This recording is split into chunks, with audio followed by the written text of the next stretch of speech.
So I'm just going to do a little introduction about how tonight's going to work and um, introduce you. So good evening, everyone. I'm Betsy Post. I'm part of the Colontown cabinet and the community leader for the metastatic groups within Colontown. So I'm excited to have folks here live tonight. Also, of course, this is being recorded. We do record our doc talks and then make them available in our community as well as on Colontown University in our lecture hall so that this can benefit many more patients and families in the weeks, months, years ahead. So the way that it works, if you've not been to one of my doc talks that I host, everyone has been auto muted. I just request that you stay muted during the presentation. You can put questions in the chat, and then at the end, we will have time for Q&A, and I will take your questions and read them. So definitely, we will get to your questions, I promise. And without further ado, I will introduce Dr. Basree. I hope I pronounced your name properly. I apologize. We've only communicated via email, but You just did. so everyone knows, great. Just so everyone knows, I connected with him through a poster for ASCO GI in 2025 this year. It was a very interesting poster to me that was really relevant for our stage 4 population, especially those that have been heavily treated and they may have liver mets, maybe distant lymph node mets, some different types of mets where this therapy, I thought it was very interesting and maybe could be useful for our community. So we're so excited that you would make time for us tonight. I know it's late in the day, but we really appreciate it and we are excited to learn from you. So thank you for being here, and I'm going to pass the ball to you. Thank you, Betsy, for that kind introduction. I'm really excited and thrilled to be talking to you all about something that I think is a great tool in our toolbox to help patients. So my name is Mustafa. I'm a fourth-year radiation oncology resident at University of Wisconsin.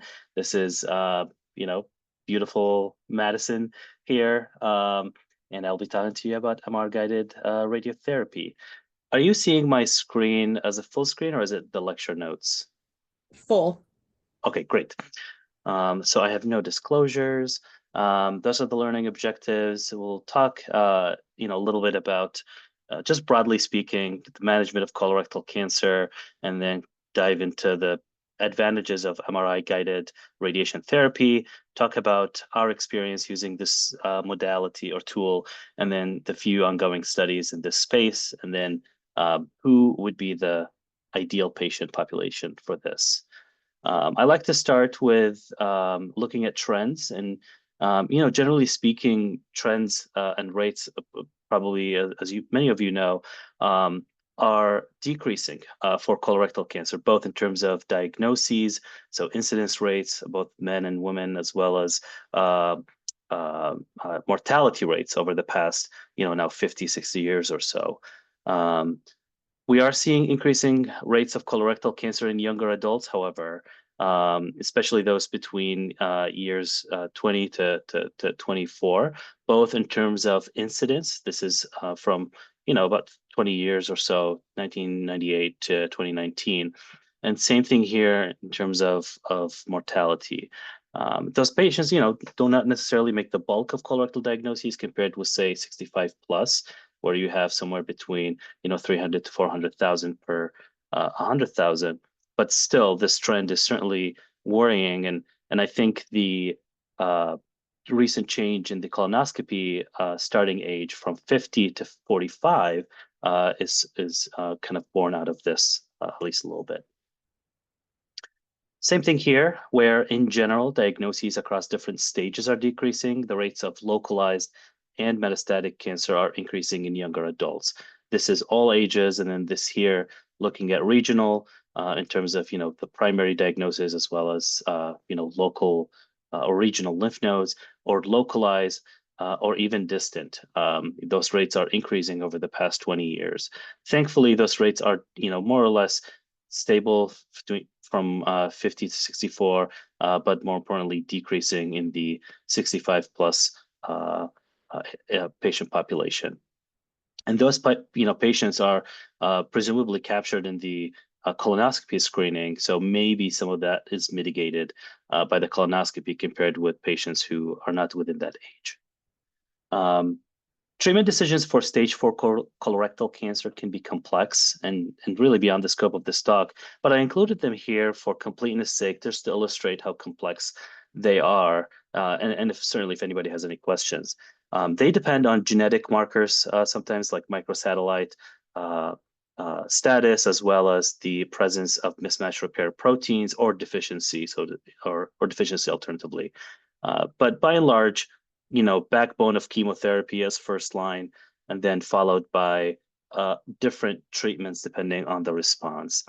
You may have seen in the news, immunotherapy made waves in this space right here. It's predominantly in patients who have microsatellite instability that is high or deficient in the mismatch repair proteins. Those patients tend to derive the most benefit from immunotherapy across different cancers, and certainly colorectal cancer is no different.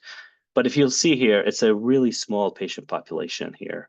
And then there are other, treatments here as you go down the line, or specific patient groups. In terms of patients with liver-limited metastatic disease, multidisciplinary discussion is certainly the key here. Roughly 20 to 30% of patients with colorectal cancer and liver metastases are candidates for surgical resection. That means the vast majority of people unfortunately, are not candidates for surgical resection, which can be potentially curative, especially in patients with liver-limited or oligometastatic, which we'll be talking about that, colorectal cancer. Multidisciplinary tumor conference discussion is critical to make sure the patient has the best treatment option for their particular situation. And the treatments are really tailored to the overall disease biology and the clinical scenario. Oftentimes, a combination of treatments and sequences are employed to help achieve the optimal outcome. Broadly speaking, patients with low metastatic burden but unresectable may be treated with SBRT or ablation. Those with higher disease burden, then you could consider radioembolization like Y90. Those local therapies are often done after systemic therapy to ensure that the systemic control is upfront, because we don't want to focus on one organ while ignoring the rest of the body. Systemic therapy, be it chemotherapy, targeted agents, are really paramount in addressing all sites of disease. So then what is oligometastatic disease? I tried to find a colorectal specific picture, but I couldn't, so my apologies. This is lung cancer. But oligometastatic disease refers to cancer that has spread beyond the original site, but only to a few spots. So commonly 1 to 3 or sometimes 1 to 5 lesions, depending on what reference you look at. So assuming this is the primary tumor right here, when it spreads to the regional lymph nodes, then it's considered local regional disease, still not technically metastatic. Once it spreads beyond the primary site or the regional areas like nodes and whatnot, then it's considered metastatic. But if you have 1 to 3 or 1 to 5, then that is considered oligometastatic or limited metastatic burden. And then polymetastatic or diffuse metastatic or systemic disease, it basically means that the cancer started here and then ultimately ended up in other parts of the body. In this particular graph or figure, and the different lobes of the lung, as well as different lobes of the liver, adrenal gland. It is thought that patients in this particular stage, in the oligometastatic stage, may have slower growing disease and could potentially benefit from treatments aimed at the long-term control, like surgery or radiation. I just tried to jot down some ideas here. It was inspired also from this particular presentation. But oligometastatic disease may be less biologically aggressive. We don't know for sure. It may be more treatable with local therapy. If you treat small foci or small areas, small lesions, maybe then you're mitigating that shedding or that sloughing off of cells, and then you're reducing the risk of seeding other areas. That's a theory. We don't know for sure. But maybe the patients with oligometastatic disease have favorable tumor microenvironment that does not allow the cancer to grow to the polymetastatic stage. Maybe those cancer cells that are seeding other organs are simply just cells that have sloughed off, as opposed to, cells that have developed the mechanisms to break away from the primary, tumor and try to seed other areas. There's also the soil, hypothesis that maybe even though you have cells in there, the soil is not hospitable to kind of that sprouting of cancer cells in that particular organ. Maybe they don't have good blood supply. Maybe they have high immune surveillance, and those things, would prevent that cancer cell from taking off. Versus other organs that may not have those things. So this is a pooled analysis of two phase 3 studies out of Italy. They enrolled close to 1,200 patients with metastatic colorectal cancer. This was a chemo study, essentially, but they found that patients with oligometastatic disease, so if we look at this graph here, y-axis is overall survival, x-axis is are months. Patients who have oligometastatic disease in red did the best compared with patients with non-oligo disease. There was about 16-month difference in survival. And then when you look at this specific group, the numbers become smaller when you start dividing, groups even more. But when you look at this particular group, patients with oligometastatic disease specifically benefited the most from the addition of local regional therapy, like surgery, SBRT or radiation, or ablation. So they had 5 years of survival compared with about 3 years for those who did not receive this particular treatment. So this was intriguing. So if that's the case, then is it the biology of those tumors that are different? So if we look at oligometastatic disease, are they biologically different? This is a review of about 130 patients with new metastatic colorectal liver mets, mostly patients with 1 to 2 liver metastases who had surgery for their liver lesions. So now we have tissue from the liver, and they basically did molecular analysis, and they followed those patients to assess overall disease outcomes.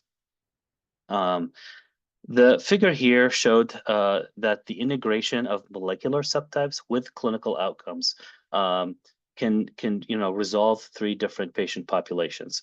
So patients divided in 3 groups. The red group here has the worst overall survival compared with the group here in blue.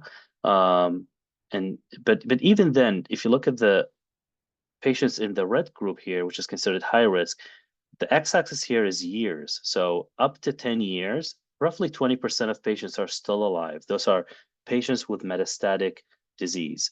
So that was really, it's very interesting. It tells you that maybe we should be treating all those patients aggressively, but more importantly, they're not all the same, right? So maybe you can intensify treatment in one group versus de-intensify in others to preserve quality of life.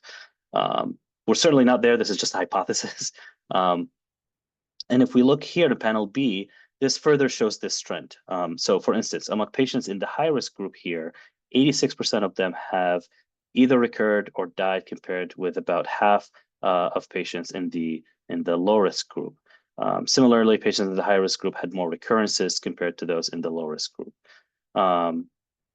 What's interesting, when they look at the molecular features of the primary tumor that came from the colon or the rectum, they found that they have limited prognostic ability in terms of how those patients are going to have metastatic disease, suggesting that the biology of the metastases that are in the liver are different than those in the primary tumors, and that could be important, to help us understand some of those mechanisms that lead to patients developing metastatic disease. This is, again, another graph from the same paper, the same group. They ran some fancy integrated analysis that is called similarity network fusion, or SNF. This is what this is, algorithm where they combine different data sets that individually are not very helpful. But when you combine them all together, they help describe distinct groups of cancer behavior. And this was done, interestingly, independent of clinical, what the pathology looked at after surgery or the survival data. So after doing that, they found that patients ultimately fell into 3 groups. or three buckets. They called subtype A, subtype 1, subtype 2, and subtype 3 that are all molecularly different if you look here.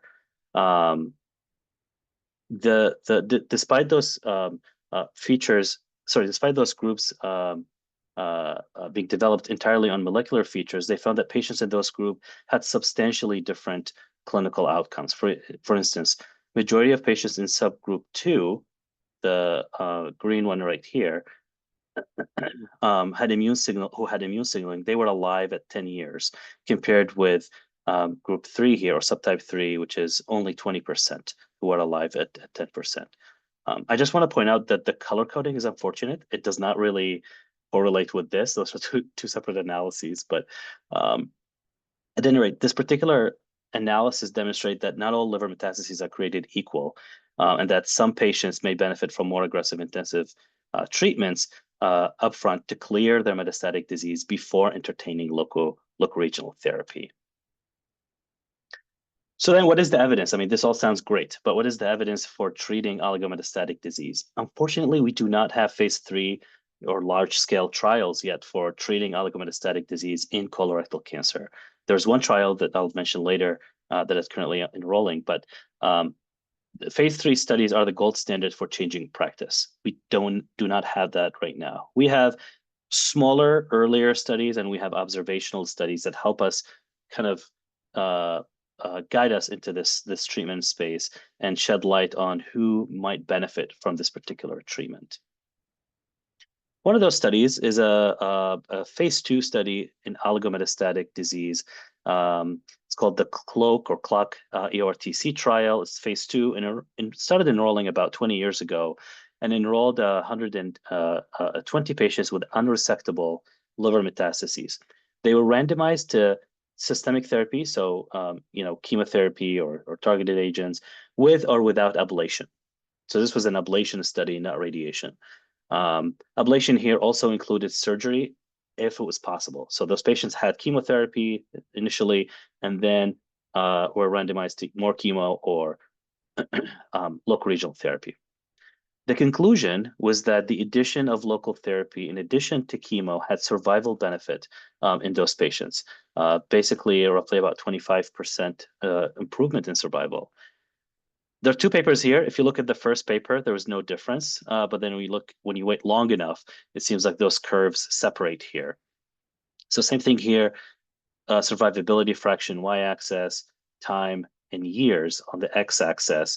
And if you look at 10 years here, or at least we could look at 8 years because we have the numbers, about 10% in the group that did not receive local regional therapy, compared with about 35% or a third were alive at 8 years if we included local therapy. So SBRT is a highly focused form of radiation. It delivers high ablative dose. It has sharp dose drop-off. And the reason why I'm shifting gears is to start to talk a little bit about SBRT and whether it has a role in oligometastatic disease. It's typically low fractions, so 1 to 5 in the US, maybe a little bit longer if you're in Europe.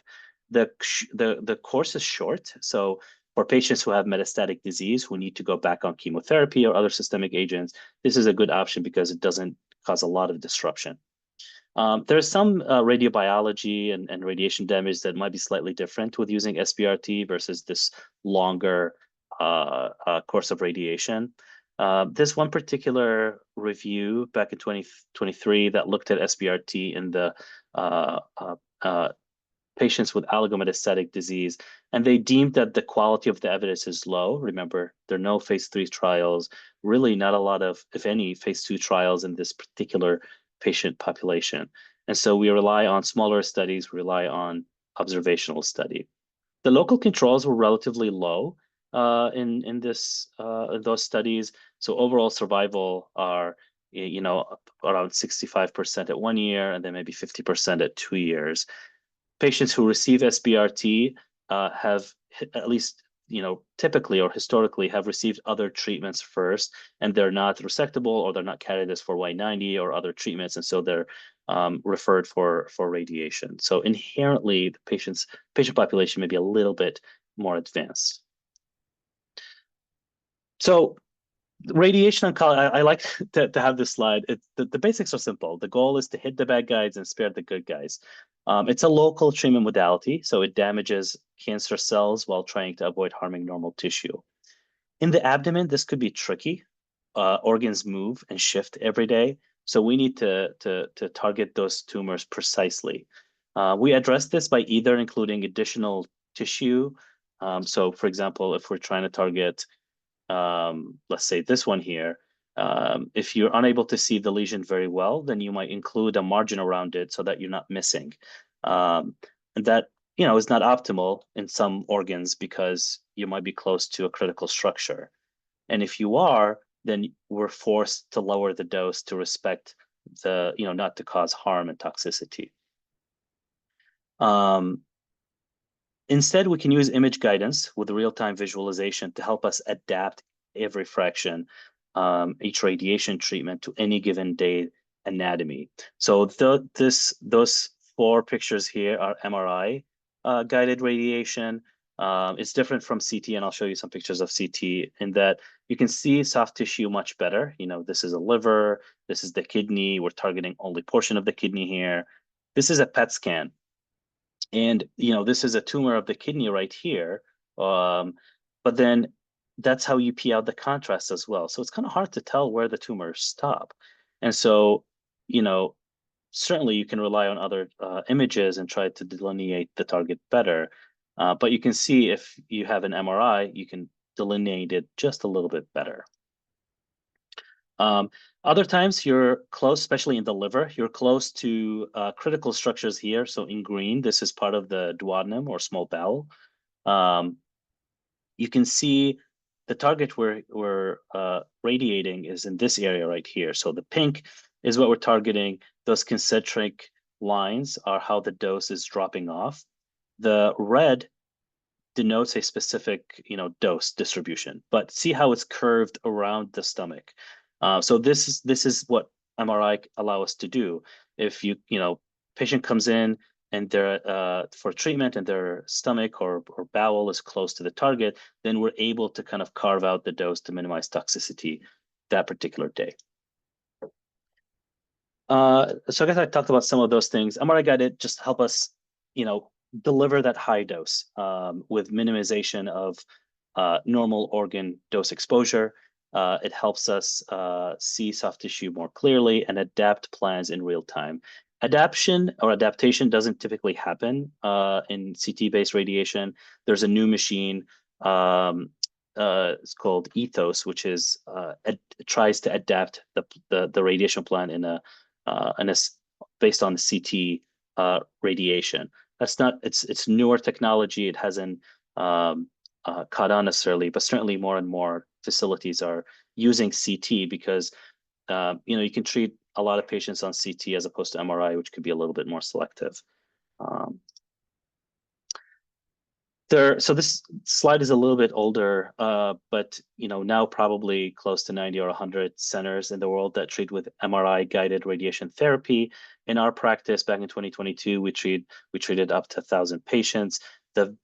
Almost all of those patients were adapted, meaning that we changed the plan based on that day's anatomy.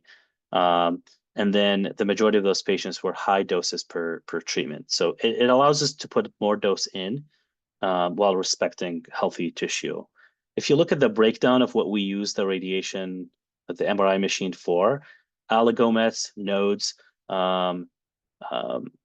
liver, pancreas, and GI. So predominantly abdominal-based sites. GU, so kidneys, bladder. This slide highlights how MRI-guided radiation offers advantages over traditional X-ray guided radiation, again, by better soft tissue visualization and tumor localization. So if we were treating a liver metastasis with X-ray or on CT-based machine, it's hard to see the lesion here. So this is an image that we would get to localize, align up the patient correctly for the treatment. It works great for kind of soft tissue organs like this, bone. That's what we use that's the bread and butter of radiation oncology. But if we're treating an area right in the middle of the liver, it's hard to see. And so the way to go about this is to put some markers here. So those bright spots that are typically we could use, gold or anything that lights up on CT to help the radiation oncologist know the extent of what we need to treat. You can see those seeds right here as well. Those seeds remain in the patient. They're harmless. They're just there. Versus on an MRI, you don't really need those seeds. You can see the tumor clearly here, and you can see that with the CT, that margin may be a little bit bigger compared with here in the MRI, where we can probably make it tighter. So better visualization, I guess, is just the take home point here. Functional imaging, there's actually more development in having some functional imaging, so PET on top of the radiation machine or other diagnostic sequences. With MRI, that's possible. With X-ray, historically, that's not possible, but there are new machines that aim at doing that. There are two machines currently in the US, and I believe in the world. There's a ViewRay Meridian system, which is what we have at University of Wisconsin, and then there is the there's the Elekta Unity system. I included this here for those of us who are physics inclined, but we certainly don't have to go over that. Some practical considerations. The blue things here are the coils. We put them directly over the area that we would like to target. It provides the best visualization. We typically don't use a mold. If you've had radiation, you probably sat on a mold. For radiation, the board is kind of small and the table is not, we can't use it a lot of times because of collisions sometimes could happen. And also it kind of interferes with the quality of the image. Another thing we do with MRI treatment is to do breath holds, especially for abdominal locations, or certainly if we're treating in the chest. Why breath holds?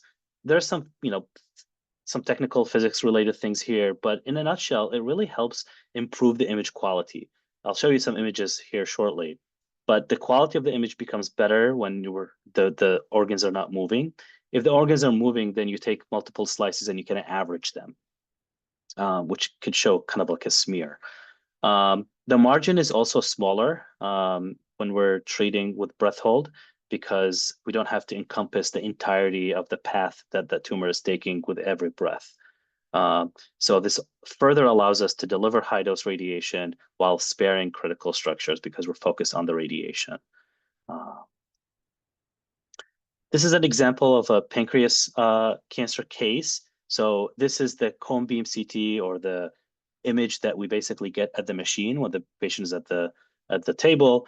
Again, you can see kidneys well, you can see bones here really well. Bowel, hard to see. Pancreas, if I'm scrolling up and down, I could probably find it, but it's more challenging. This is free breathing. It's kind of an average scan. If you look here, the image looks better. It's a breath hold image. You can see the liver here much better. You can see the kidneys, the spleen, make out some bowel loops. Now, if you go to the MRI, it's even better. You can clearly see the pancreas right here, some bowel loops, part of the kidney, gallbladder, and whatnot. This is another example of hepatocellular carcinoma. This is using cone beam CT.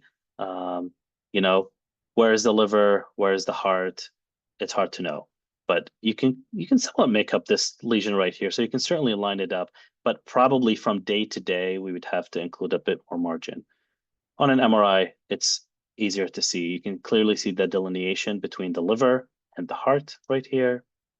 Here's an example of a liver metastasis we treated. We typically use IV contrast in those cases for liver metastasis. They take up contrast real well, and you can see the distinction or the contrast between normal liver and where the tumor is. So it allows you to draw the target well, deliver that high dose, and spare toxicity to normal liver. This is another video of pancreas radiation. This is a side image. It's a video. Let's see. So, this is what we see typically when we're having the patient, under treatment. So we have drew the target on here, which is the pancreas. This is the blue is where the radiation is turned on, and the patient can see. So some people, during the radiation, the patient sees exactly where they are, and they time their breath to this blue box so that we trigger the radiation. And the breath is held typically for 15 to 20, 25 seconds, and we're able to deliver that radiation, then resume normal breath, and then we repeat this. So, the patient can see very well where the tumor is compared to where we turn the radiation on. We have spared the normal bowel loop here, normal structures, bowel loop here, part of the stomach here. The liver is not getting radiated. As opposed to that, we could just treat this whole volume with radiation to encompass the entirety of the motion, but that would be irradiating more healthy tissue. On the left side of the screen, you see how a tumor moves out of target with free breathing. I know you just saw it on the video. This is a liver, and see, it still moves. Again, we can encompass all of that, but that's more healthy tissue. On CT, this will be a bit harder to see. You can certainly do breath holds on the CT treatment, and a lot of times we do that, especially if we have a large tumor or multiple tumors. And sometimes we place those fiducials or those gold marks to help us see. On the right, this is an example of a peritoneal metastasis or peritoneal deposit.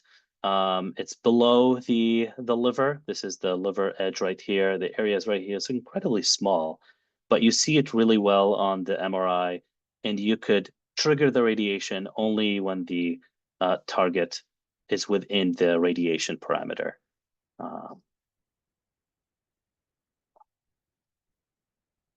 Another example here is that your body is not the same every day. So this shows that how your anatomy can change over time during treatment. This is an example of stomach cancer. So on day 0, the stomach was this pink volume right here, and this is the radiation dose that we're delivering. Different colors correspond to different dose levels. On day 9, you can see the stomach changed, and that's, we don't control that. Those things just happen. Our bodies are fascinating. But on day 9, the anatomy changed, and then all of a sudden, this particular, on the blue, this new target is uncovered. And so we have to readapt the treatment to make sure that we're covering and we're sparing other toxicities. Tumors also shrink during treatment sometimes. This is an example of GE junction or gastroesophageal junction tumor, where in the start of the treatment, we treated this whole area right here. This is part of the stomach. This is part of the liver. And then 3 weeks into treatment, you can see how this tumor basically melted away. With CT, you can certainly, if you see that, you can adapt by bringing the patient back for a CT simulation, replan the treatment.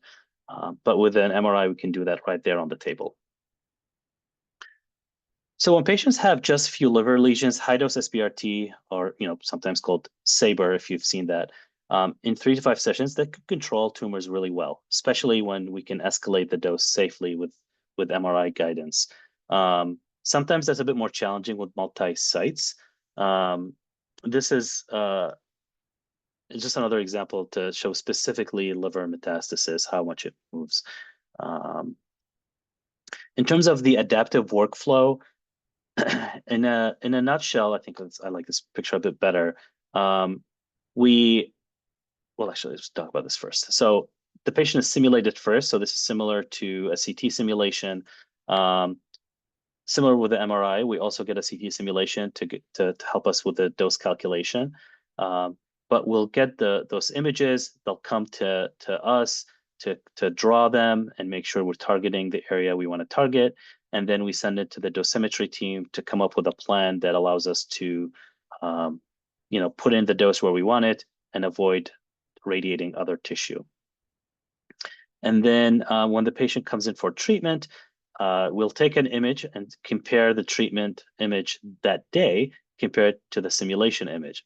If it's different, then we would adapt the treatment right there and then we would recalculate the dose, assess the quality of the image, take another image to see if we can track it. Those kind of the pictures, the videos I showed.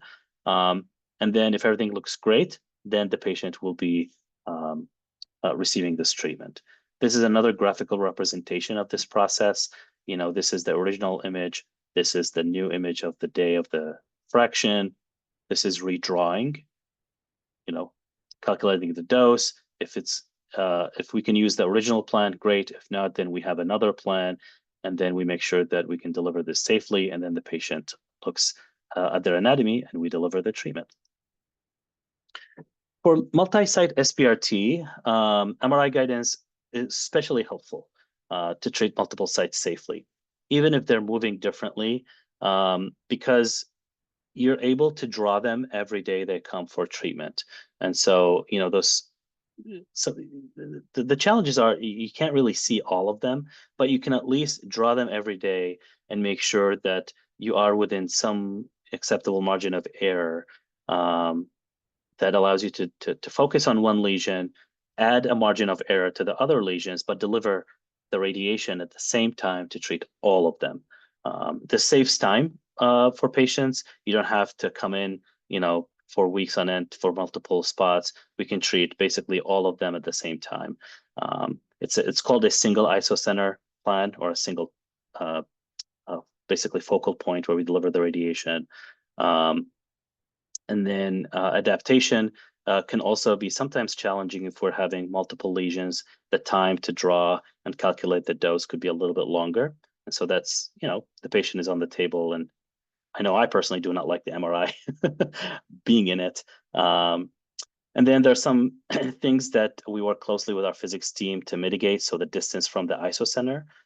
So if you have a tumor, if the isocenter is here, but then the lesion is somewhere far lower in the liver, we have to introduce a margin to make sure we're not missing the target. This is just a panel of what we look at when we evaluate a plan. We have different parameters here. So normal structures, chest wall, duodenum, esophagus, heart. And then we have GTVs, or gross tumor volume. And this is the area that we see. So this, if we would draw this, this will be a GTV. PTV is a planning target volume, which is the GTV plus a margin so that we're not missing. It's a small margin with the MRI because you could see the target well. Although that margin could be a little bit larger depending on how far the lesions from each other. And then we look at this and say, okay, this is the proportion of the structure receiving the dose in X. And so 60 gray, for example, which is the unit of radiation, I would say, you know, this PTV is receiving about 95% of it. And I would make a decision, yes, this is good. If not, we need to push on it a little bit more, or we need to protect some of those structures more. So it takes a little bit of time for the patient on the table to come up with a safe plan and to complete delivering it. So why do we care about delivering high dose? Radiation dose is associated with local control. And so this is an observational study, a retrospective review of 70 patients who had about 100 colorectal metastases. They were treating with SBRT at a single institution. I think it was in Korea. They followed those patients for a median of about 3 years, and they found that the dose predicted their local control. And so they were able to kind of look at 3 different groups. Group 1 has a dose of 80 gray, group 2 somewhere between 100 and 112, and group 3 is 132. Those are just, you know, those are biologically effective doses. The dose for SBRT, so for this one, it would be somewhere like 40 and 5 fractions or something like that. This one would be about, you know, 50 to 55 gray and 5 fractions. This one would be 60 gray plus in 5 fractions. So just to give you some perspective. You can see here that group 1, which is the solid line, had the highest risk of tumor recurrence compared with the group that had the highest dose of radiation. So this tells you that colorectal liver metastases may be a little bit resistant, and they need extra dose to control them. And so that kind of, given that data, we set out back in 2018 to run a study on escalating dose to those liver lesions. And at the same time, trying to relax some of the bowel and liver tolerance constraints or goals that we have in mind.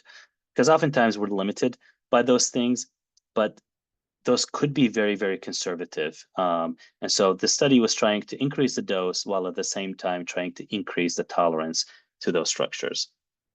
So this is the schema. It's a 4x4 design, which is kind of typical for dose escalation, where you enroll patients in a cohorts of 4 at a time. The goal that we wanted to prescribe was 80 gray, which, to give it put it in perspective, this is certainly in this group right here. It's about, I believe, 200 or something BED. And then we're trying to escalate the tolerance of those structures. If once we have a dose that makes sense, that is safe, then we would take this to a larger study. This study is currently in review in our IRB, so, and it's not currently live, but hopefully soon. We put together this preliminary analysis of the small cohort of patients that we had. The MRI machine was being serviced, and so we figured, let's look at our experience here and see how we're doing. So only 16 patients we were able to look at. We followed them for just under 2 years. About 80% of them were patients with colorectal cancer.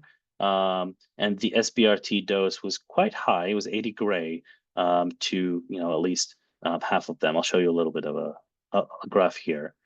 The majority of patients, or sorry, about half of patients had 1 to 2 lesions, and half of them had more than 2.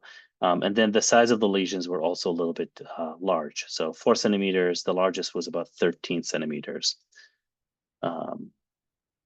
This graph here is graphical representation of those patients. So patients 1 through 16. The majority of them were good performance status, except one patient had a little bit poor performance status. In terms of the number of lesions, almost half of them have 3 or more. So those are slightly more advanced compared with the other paper that I showed, the paper from Korea. The dose in the majority of patients were escalated, so higher than 60 gray. Majority were somewhere 70, 75, or 80 gray. And more importantly, toxicity. If you see here, adverse events, almost all patients had some degree of side effects. But when we look at the side effects, almost all of them were grade 1. And that's, we don't want to see toxicity. It's good, though, that the toxicity was not severe enough to persist.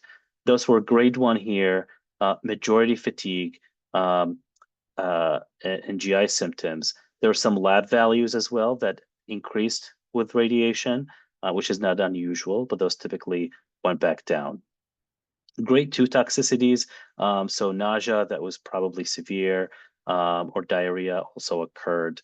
There was skin reaction in one case, and then there was some abdominal pain also in one patient. There were no dose limiting or grade 3 or higher toxicities in those patients up to 2 years, or I should say a median of 21 months. Looking at the control data, the 2-year local control is 85.2%. This table here might be a little bit busy, but overall survival was about 50% at 2 years. Again, this is patients with, one of them with breast, lung, and I believe this was sarcoma, if I remember correctly. But still, those patients had several liver lesions. Distant relapse was very common, and that's not unusual. We are focused on the liver, but there's cancer outside the liver. And so distant metastasis at 1 year was about 63%, and at 2 years, it was majority of patients. The IFLC is in-field local recurrence, so basically how well we're controlling what we're treating. And at 1 year, it was about 94%. and at 2 years is 85%. And those are the Kaplan-Meier plots. Forgive me, I don't have the x-axis. This is the time in months. So 1 year, 2 years, 3 years. You can see the survival, is about, close to 50% at 2 years. Infield recurrence here is also about 85% here up to 2 years.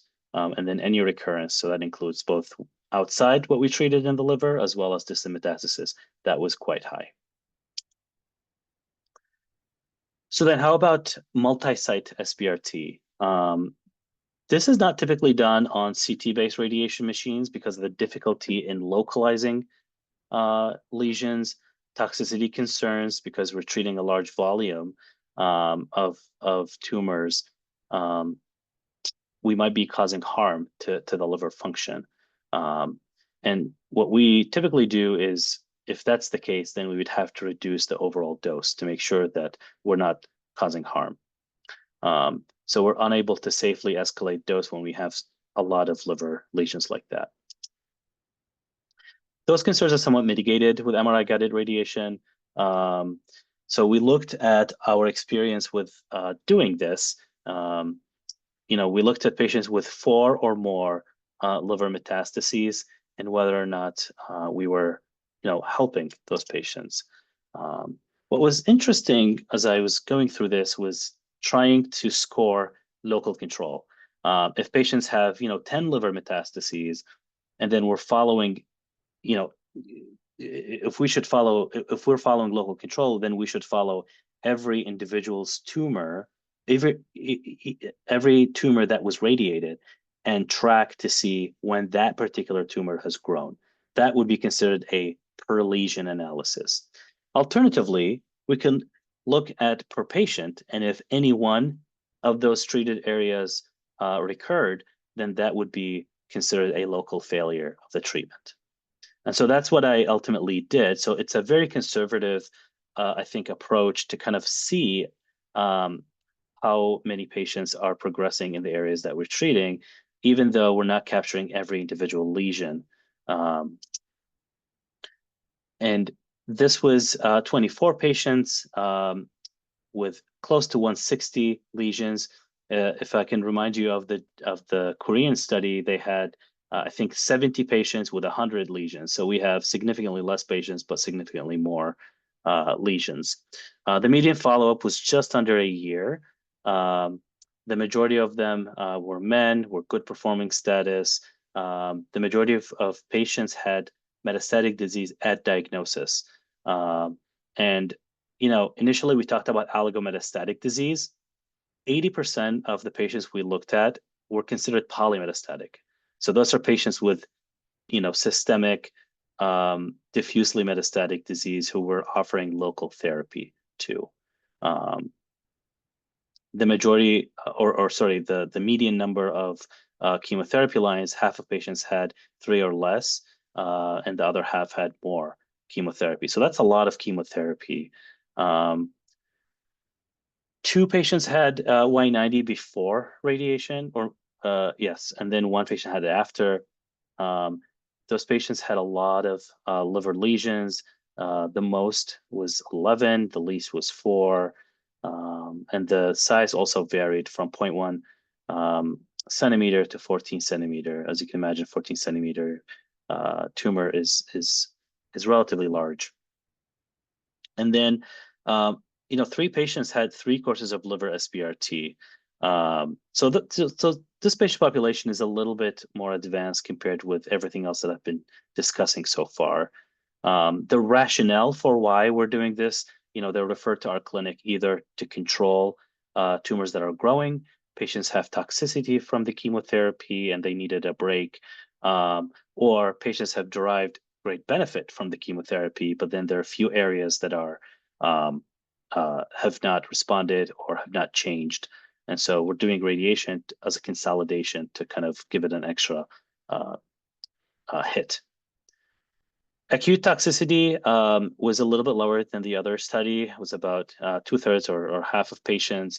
Those were predominantly fatigue and nausea. Those thankfully resolved shortly after.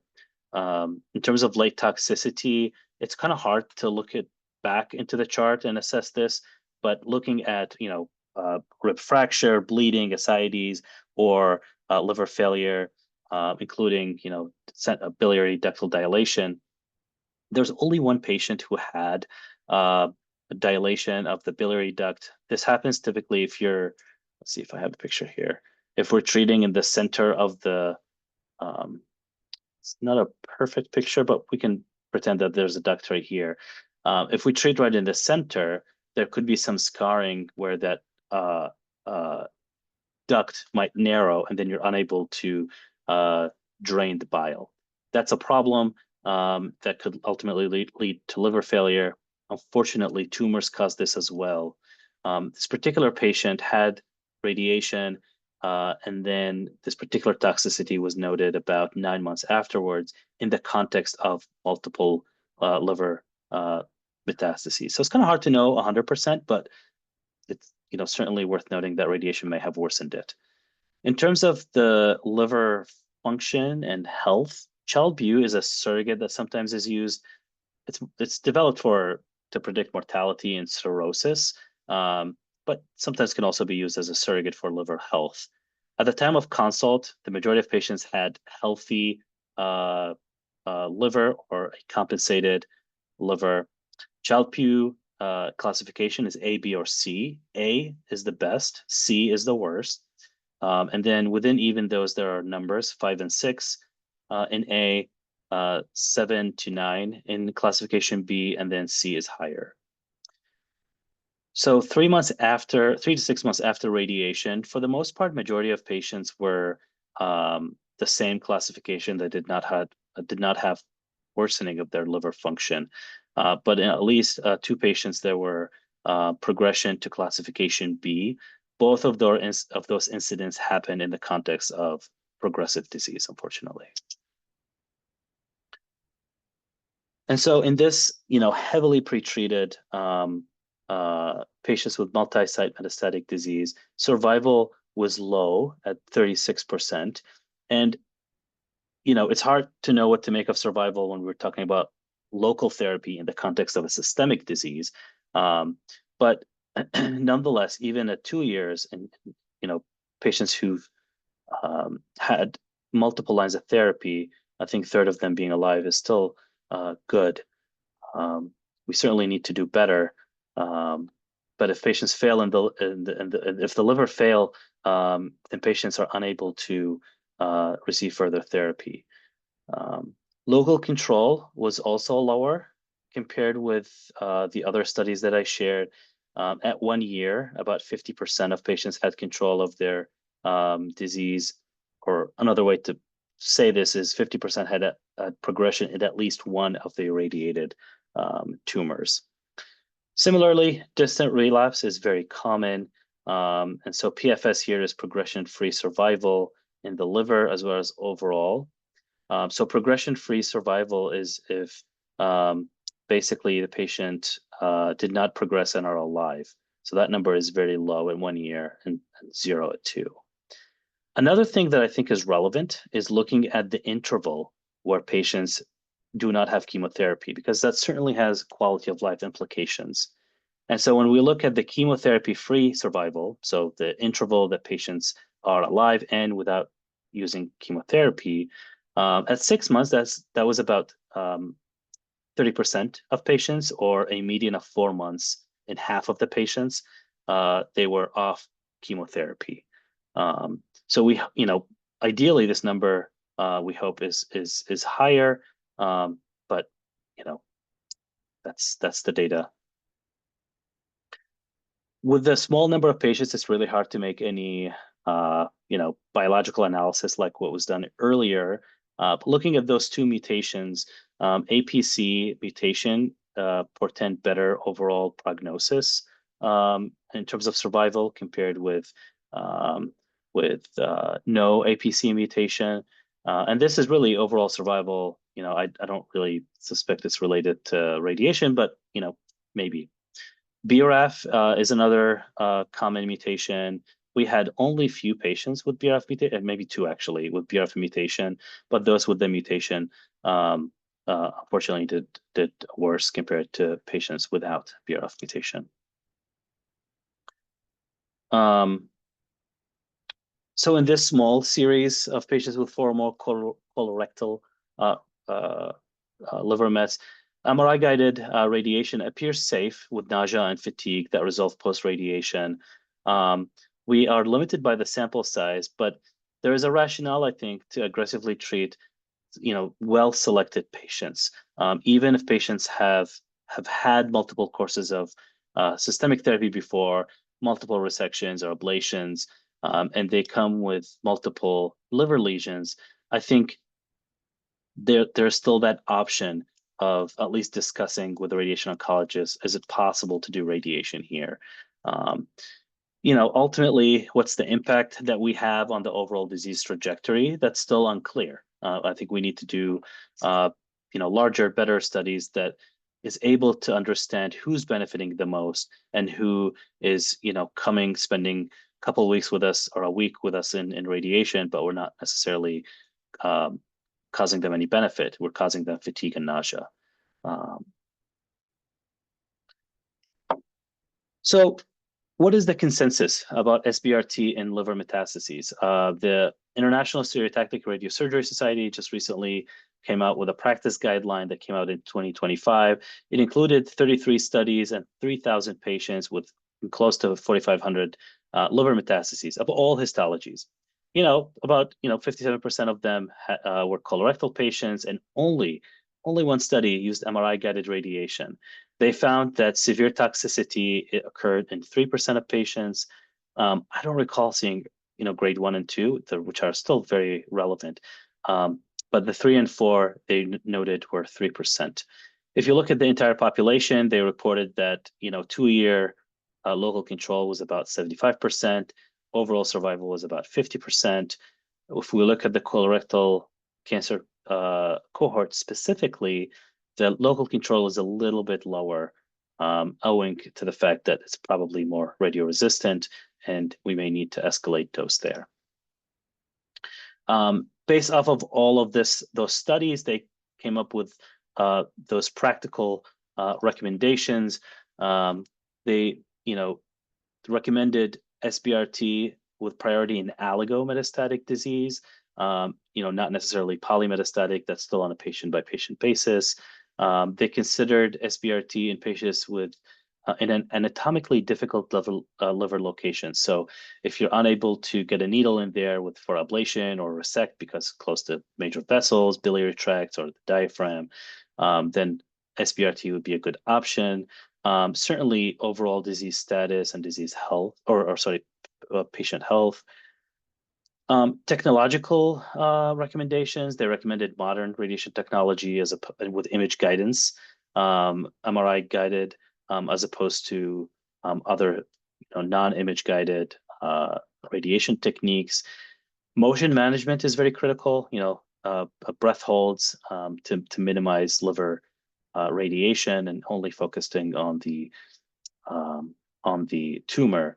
4D simulation, this basically means that we're taking a CT scan through all phases of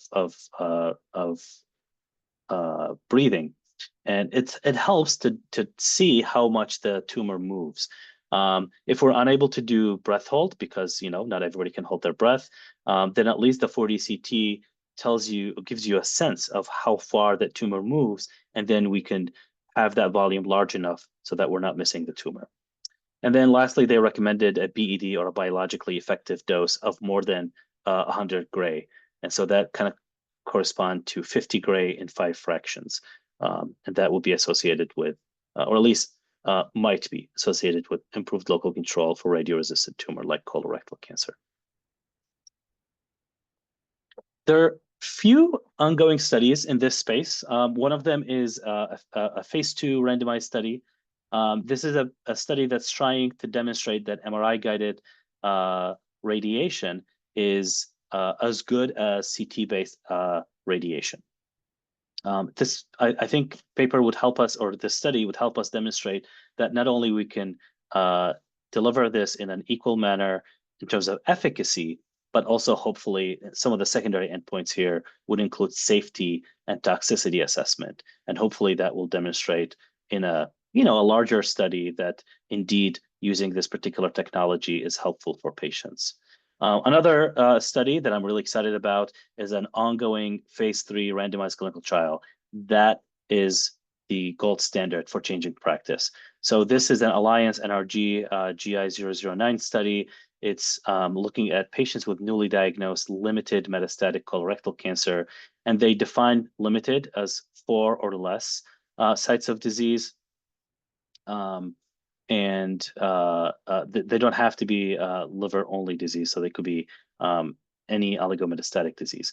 They would receive chemotherapy for 4 to 6 months, and then if there's no disease progression, so if patients progress, then they would come off study for a different treatment paradigm.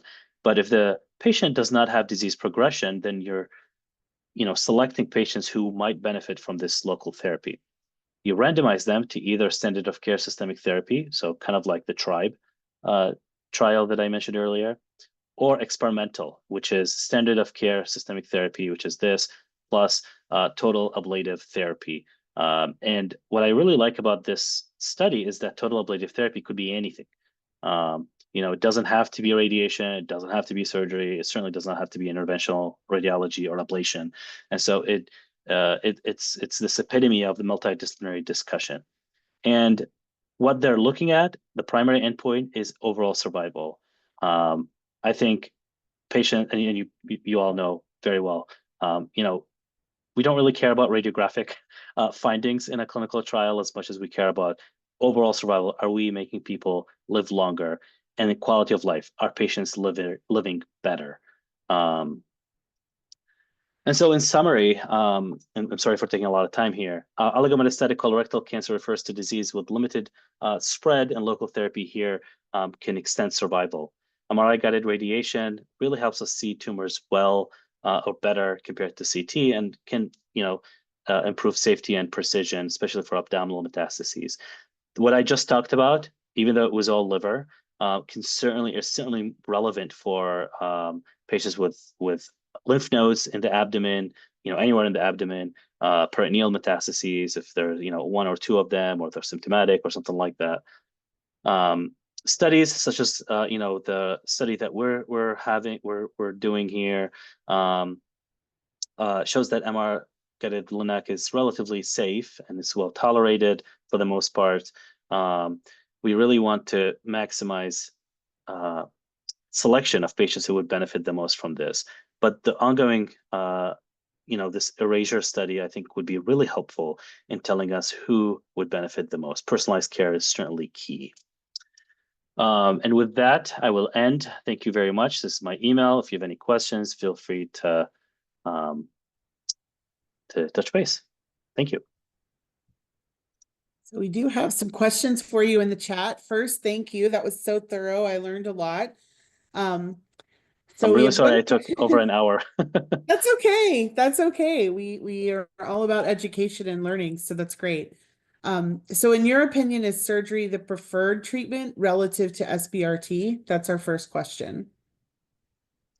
So it depends on the context. If the patient is able to receive surgery, then yes, surgery is potentially curative, especially in the right patient population. I think if we're able to remove that tumor, then the local recurrence is essentially 0.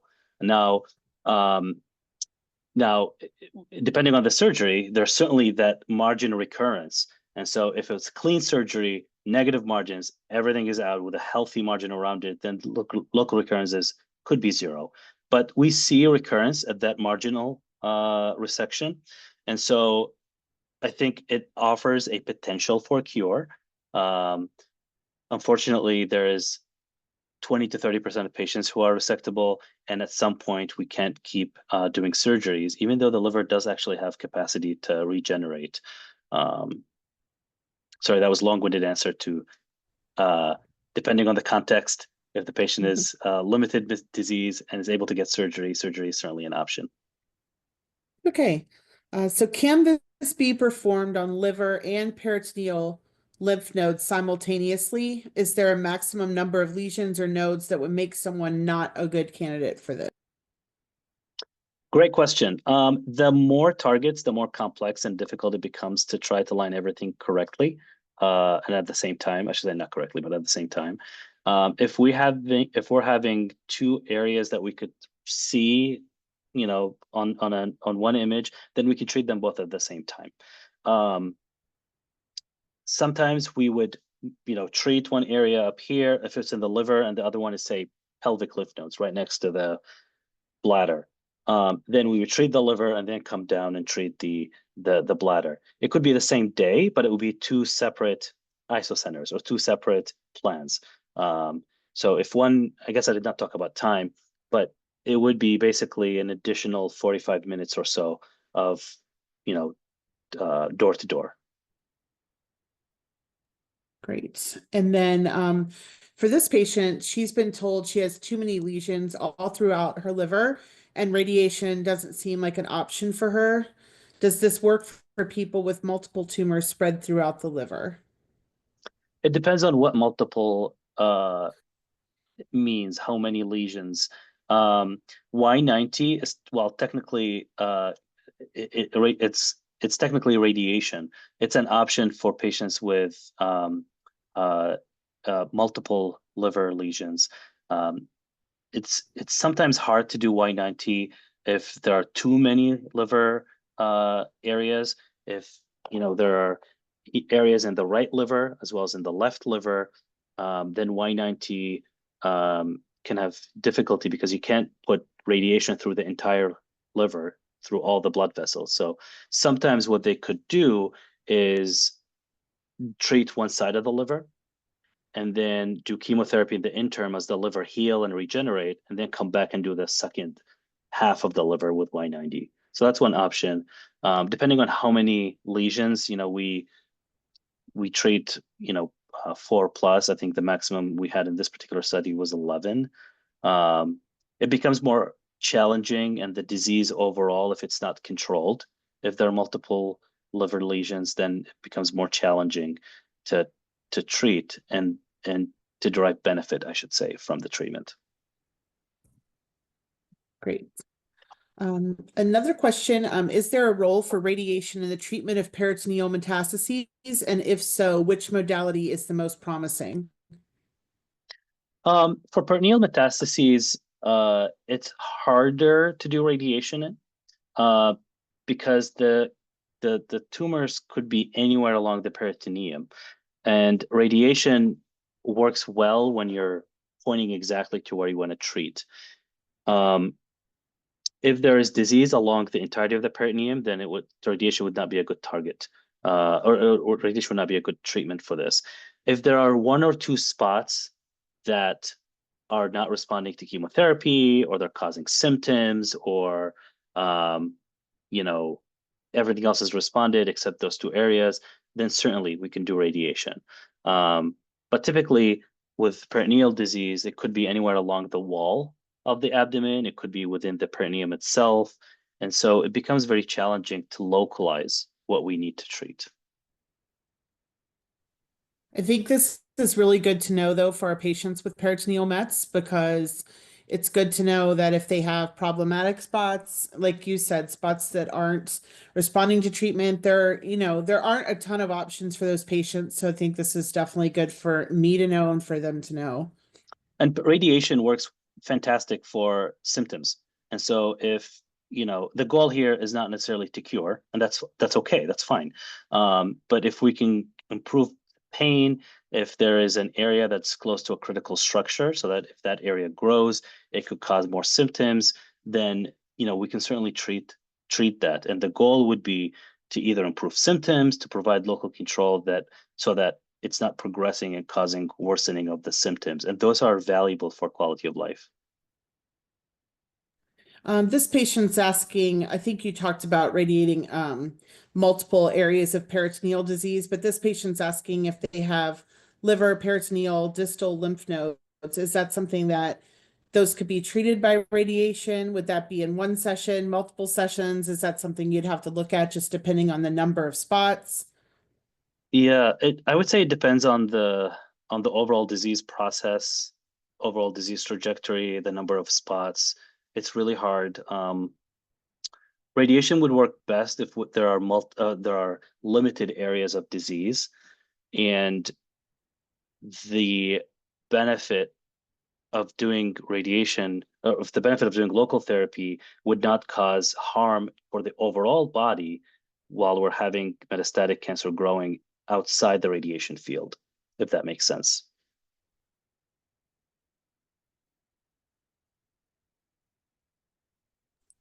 Sorry about that. I was talking, but I was muted. I said, I think That's that's the okay. last question. That's the last question that I see in chat.